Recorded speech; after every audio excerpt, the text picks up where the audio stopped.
তুমি অগ্রগামী হও সেই চিরস্থায়ী জান্নাতের দিকে, যেখানে রয়েছে চিরন্তন সুখ।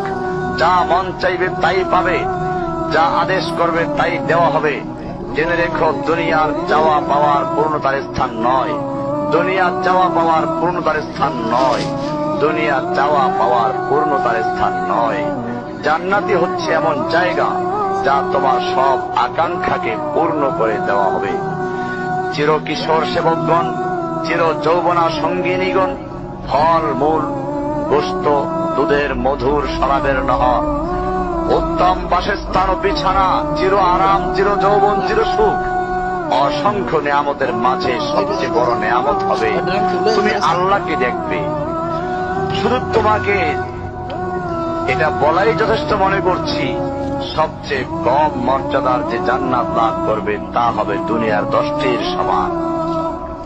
সুতরাং হে মুসলিম, হে ভাই, আল্লাহ তোমার প্রতি রহম করুন। এই বার্তা তোমার কাছে পৌঁছার পর আশা করি তুমি তা তোমার পরিবর্তন এবং সংশোধনে যথেষ্ট হবে। গতানুগতিক চিঠি হিসেবে নিও না, আমার এই পত্রকে ফেলে দিও না।